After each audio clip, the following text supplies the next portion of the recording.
एक वृक्ष के नीचे काफी देर से बैठे हुए आराम कर रहे थे। रमेश आसमान की ओर देखकर अपनी पत्नी राधा से बोला, अब हमें केशव नगर के राज्य की ओर रवाना हो जाना चाहिए।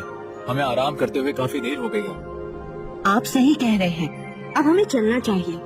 राधा और रमेश उठकर खड़े हो गए। दरअसल वह दोनों विजयनगर राज्य से केशव नगर राज्य की ओर जा रहे थे, मगर रास्ते में राधा को थकान होने लगी, इसीलिए वह दोनों कुछ देर आराम करने के लिए एक वृक्ष की छांव में बैठ गए थे। वह दोनों वहां से जाने वाले थे कि तभी उन दोनों के कानों में एक युवक की आवाज टकराई। रंग बिरंगी चूड़ियां ले लो, लाल लाल, नीली पीली, हरी बैंगनी और गुलाबी। रंग बिरंगी चूड़ियां ले लो, लाल लाल, नीली पीली, हरी बैंगनी और गुलाबी। उस जंगल में आवाज सुनकर रमेश और राधा दोनों बुरी तरह से चौंक पड़े। वो दोनों आवाज की दिशा की ओर देखने लगे। उन दोनों ने देखा कि एक युवक उनकी ही ओर चला आ रहा था। कुछ देर में वो युवक हाथ में गठरी पकड़े उनके पास आकर खड़ा हो गया। रमेश उस युवक की ओर देखकर बोला, कौन हो तुम? मेरा नाम सोहम है और मैं एक चूड़ी वाला हूँ। मैं गांव-गांव और अलग अलग राज्यों में जाकर चूड़ियाँ बेचता हूँ। चूड़ियों का नाम सुनकर रमेश की पत्नी राधा की आंखें चमक उठी। अच्छा, तो तुम चूड़ियाँ बेचते हो? हाँ, क्या आप चूड़ियाँ खरीदेंगी? तभी रमेश सोहम की ओर देखकर बोला, एक बात समझ में नहीं आ रही। तुम कनिष्क जंगल की दिशा से आ रहे हो। जहाँ तक मैं जानता हूँ तो कनिष्क का जंगल तो बहुत ही खतरनाक माना जाता है। मैं एक व्यापारी हूँ। कनिष्क जंगल का रास्ता दूसरे राज्यों तक जाने के लिए आसान है। जैसे कि अगर हमें विजयनगर राज्य की ओर जाना हो तो 1 हफ्ते का समय लगेगा, लेकिन अगर हम विजयनगर कनिष्क जंगल से होते हुए निकले तो हमें केवल 2 दिन का समय लगेगा। और रहा सवाल जंगल के खतरनाक होने का, तो कौन सा जंगल खतरनाक नहीं होता? हर जंगल में जंगली जानवर और खूंखार शेर तो मिल ही जाते हैं। वैसे तुम क्या कर रहे हो? फिलहाल तो मैं केशव नगर राज्य चूड़ियाँ बेचने के लिए जा रहा हूँ। मैंने सुना है राजा विक्रम की पत्नी और उनकी दोनों पुत्रियों को चूड़ियाँ पहनने का बहुत ही शौक है।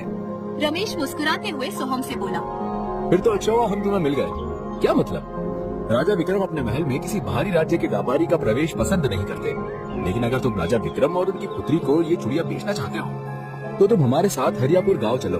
हरियापुर गांव में हर वर्ष हरियापुर गांव की सुंदर झील के किनारे एक मेला लगता है, जहां विक्रम अपनी पत्नी और अपनी दोनों पुत्रियों के साथ हर वर्ष उस मेले में आते हैं। मगर उस मेले में भी किसी बाहरी व्यापारी को कोई भी सामान बेचने की इजाजत नहीं है। अगर तुम उस मेले में जाने में कामयाब हो जाते हो तो फिर तुम राजा विक्रम और उनके परिवार से आसानी से मिल सकते हो। और मेले में जाने के लिए तुम्हें हरियापुर गांव के मुखिया से मिलना होगा, क्योंकि हरियापुर गांव का मुखिया राजा विक्रम का बहुत ही खास व्यक्ति माना जाता है। तुम हमारे साथ ही क्यों नहीं चलते? यह सुनकर सोहम चूड़ी वाला खुश हो गया। अगर ऐसी बात है तो मैं तुम दोनों के साथ हरियापुर गांव जाने के लिए तैयार हूँ। सोहम की बात सुनकर रमेश और राधा मुस्कुराते हुए आगे बढ़ गए और सोहम उन दोनों के साथ साथ हरियापुर गांव की ओर चलने लगा। कुछ ही देर में वह तीनों हरियापुर गांव के मुखिया के दरवाजे पर खड़े हुए थे। मुखिया अपने घर के बाहर ही टहल रहा था। मुखिया रमेश और उसकी पत्नी राधा को देखकर मुस्कुराता हुआ बोला, अरे रमेश, वो आए विजयनगर। कैसी रही मौसी की बिटिया की शादी? भगवान की कृपा से सब अच्छा रहा मुखिया जी। तुम्हारे साथ ये नौजवान कौन है? इस नौजवान को तो मैं उससे मिलवाने के लिए लेकर आया हूँ। इसका नाम सोहम है। ये चूड़ियाँ बेचने का काम करता है। स्वयं को सोहम चूड़ी वाला कहता है। ये बहुत ही अच्छा व्यक्ति है। ये बेचारा महाराज विक्रम के परिवार को चूड़ियाँ बेचना चाहता है। अब तुम कह रहे हो तो फिर तो अच्छा ही व्यक्ति होगा। 3 दिन बाद हमारे गाँव में मेला लगने वाला है। महाराज विक्रम अपनी पत्नी और दोनों पुत्री के साथ मेले में आएंगे। तुम वहीं पर उनसे मिल लेना। तभी सोहम मुस्कुराते हुए मुखिया से बोला, लेकिन रमेश भैया बता रहे थे कि उस मेले में आपकी इजाजत के बगैर दूसरे राज्य का कोई भी व्यापारी प्रवेश नहीं कर सकता। हाँ, सही कहा, लेकिन अब तुम रमेश के साथ आए हो तो तुम्हें कैसे मना कर सकता हूँ? तब तक तुम मेरे घर पर अतिथि बनकर रुक सकते हो।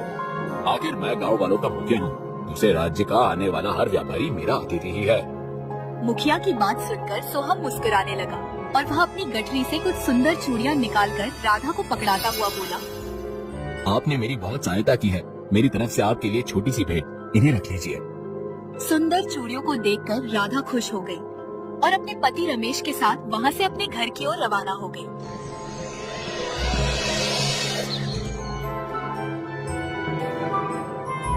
सोहम मुखिया, मंत्री जगन्नाथ, ये चूड़ियाँ कल एक बहुत ही रहस्यमय चूड़ी वाले ने मेरी पत्नी और मेरी दोनों पुत्रियों को भेंट की है।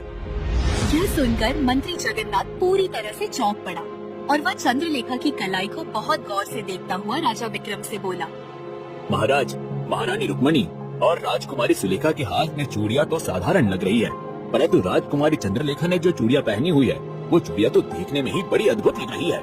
महाराज, मुझे लगता है कि आप इन दोनों चूड़ियों को बहुत ही गौर से देखें। क्या ये चूड़ियां आपको जानी पहचानी नहीं लगती? मंत्री जगन्नाथ की बात सुनकर राजा विक्रम बुरी तरह से चौंक पड़ा और राजकुमारी सुलेखा के हाथ में उन दो चूड़ियों को बहुत ही गौर से देखते हुआ बोला। तुम सही कह रहे हो मंत्री जगन्नाथ। राजकुमारी चंद्रलेखा के हाथों में दो चूड़ियां बिल्कुल चूड़ी से मेल खाती है जो मैंने अपने हाथ में पहन रखी है। महाराज, लगता है आपका ध्यान कहीं भटक गया था। फूट फूट कर रो रही थी और रमेश अपना सर पकड़े हुए बैठा था। राजकुमार रमेश से बोला, रमेश, उस चूड़ी वाले को तुम मुखिया के घर पर क्यों लेकर आए थे? मुझे बताओ, वो चूड़ी वाला तुम्हें कहाँ मिला था? मैं विजयनगर से केशव नगर आ रहा था। कनिष्क जंगल की सीमा पर हम दोनों पति पत्नी एक वृक्ष के नीचे आराम करने के लिए बैठ गए। वो चूड़ी वाला कनिष्क जंगल के अंदर की ओर से आया था। यह सुनकर राजकुमार संजीव बुरी तरह से चौंकता हुआ बोला, कनिष्क का जंगल? लेकिन वो तो बड़ा ही भयावह जंगल है। उस समय मेरा माथा ठनका तो था और मैंने सोहम चूड़ी वाले से पूछा भी था, लेकिन उसने इतनी सरलता से मेरा दिमाग घुमा दिया कि मुझे उस पर जरा सा भी शक नहीं हुआ। रमेश की बात सुनकर राजकुमार गहरी सोच में डूबता हुआ अपने आप से बोला, इसका मतलब ये है कि वो रहस्यमय चूड़ी वाला कनिष्क के जंगल से ही आया था। मुझे उस चूड़ी वाले को वही तलाशना चाहिए। इतना बोलकर राजकुमार रमेश के घर से बाहर निकल आया और अपने घोड़े का रुख सीधे कनिष्क जंगल की ओर कर दिया। राजकुमार आधे दिन तक अपना घोड़ा कनिष्क की जंगल के गहराइयों में दौड़ाता रहा। उस जंगल के चारों ओर भयंकर कोहरा छाया हुआ था। उस जंगल को देखकर राजकुमार संजीव अपने आप से बोला, ये तो बड़ा ही विचित्र जंगल है। अजीब बात यह है कि अभी तक इस जंगल में मुझे एक भी जंगली जानवर देखने को नहीं मिला। इसका मतलब इसके बारे में डरावनी अफवाहें सच है।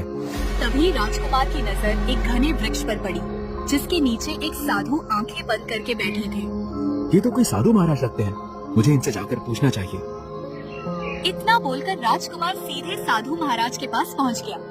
राजकुमार जैसे ही साधु महाराज के पास पहुंचा, अगले ही पल साधु ने अपनी आंखें खोल ली और राजकुमार को बड़े ही गौर से देखते हुए रहस्यमय अंदाज में बोले, तुम्हारी शक्ल तो केशव नगर के राजा विक्रम से बहुत मिलती है। क्या तुम उसके पुत्र हो?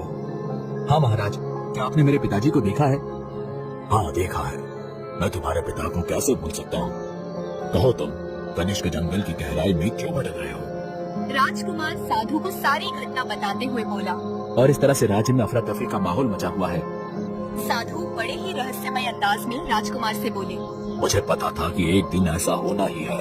लाओ, मुझे वो कड़ा दिखाओ। राजकुमार ने अपने पिता का वह कड़ा साधु को पकड़ा दिया। उस रहस्यमय चूड़ी वाले ने मेरी बहन चंद्रलेखा को जो चूड़ी पहनाई थी वो इसी प्रकार की दिखती थी। साधु उस कड़े को बहुत ही गौर से देखता हुआ राजकुमार से बोला, ये कोई मामूली कड़ा नहीं है राजकुमार, बल्कि एक विचित्र कड़ा है। मेरी बात ध्यान से सुनो। ये कड़ा भी एक चूड़ी ही है। यहाँ से दाई दिशा की तरफ चलते जाओ, वहाँ तुम्हें एक बहता हुआ झरना मिलेगा। तुम्हें तुम्हारे सवालों के जवाब वहीं मिलेंगे। याद रखना, जिस चूड़ी को तुम पकड़े हुए हो, दरअसल ये कोई चूड़ी नहीं बल्कि दूसरी दुनिया के खोलने का एक द्वार है। जैसे ही तुम उस बहते हुए झरने पर इस चूड़ी को स्पर्श कराओगे, तुम्हें वो द्वार नजर आ जाएगा। वो द्वार हर 20 वर्ष के बाद उसी झरने के पानी में खुलता है। समय मत गवाओ, तुम्हारी बहन चंद्रलेखा की जान खतरे में है। यह सुनकर राजकुमार तुरंत अपने घोड़े पर सवार होकर साधु की बताई हुई दिशा की ओर चल पड़ा।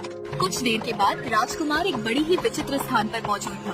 राजकुमार ने देखा कि सामने एक सुंदर झरना बह रहा था और उसके आसपास बड़ा ही मनमोहक दृश्य था।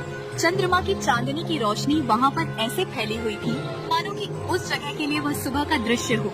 राजकुमार बहते हुए झरने के बगल में समीप खड़ा हो गया और कड़ा निकालकर पानी में स्पर्श करने लगा। अगले ही पल रंग बिरंगी किरणों के साथ उस कड़े से रोशनी का एक गोल द्वार प्रकट हो गया। ये तो बड़े ही आश्चर्य की बात है। साधु महाराज ने सच कहा था, पर एक बात समझ में नहीं आ रही कि इस जादुई विचित्र कड़े के बारे में क्या मेरे पिता पहले से जानते थे?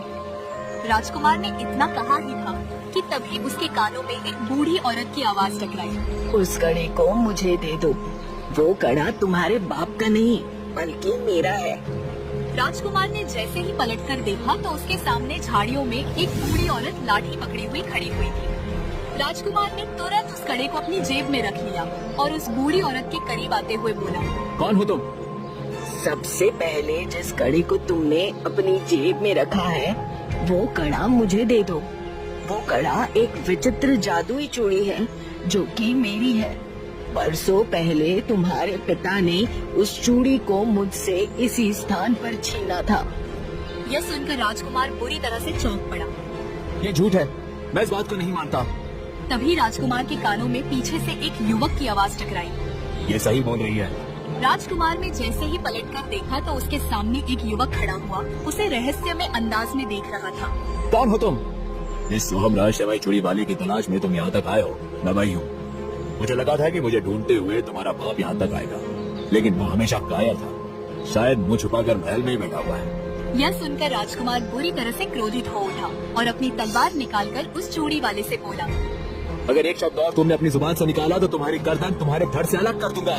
सच इतना ही कड़वा होता है राजकुमार। तुम भी अपने बाप की तरह ही हो। जो काम बरसों पहले उसने इसी जंगल में किया था, तुम भी वही करने आए हो। लेकिन तब की स्थिति और अब की स्थिति में धरती और आकाश का अंतर है। आज तुम्हारी बहन चंद्रलेखा मेरे कब्जे में है। विश्वास नहीं होता तो झाड़ियों में देख लो। राजकुमार ने जैसे ही झाड़ियों पर नजर डाली तो उसकी बहन चंद्रलेखा वहाँ पर बेहोश पड़ी हुई थी। संजीव अपनी बहन के पास जाने ही वाला था कि तभी सोहम राजकुमार से बोला, अपने कदम वहीं रोक लो, क्योंकि तुम्हारी बहन जो विचित्र चूड़ी पहनी हुई है, उस चूड़ी की एक खासियत ये भी है कि वो मेरा आदेश मानती है। अगर तुमने अपनी बहन को उठाने का प्रयत्न किया तो उस चूड़ी को तुम्हारी बहन को जलाने का आदेश दे दूंगा। तुम्हारी बहन की तुम्हें हड्डियां भी नहीं मिलेगी। राजकुमार के कदम वहीं रुक गए। राजकुमार बेबसी के आलम में सोहम से बोला, कौन हो तुम और इन सब का क्या रहस्य है?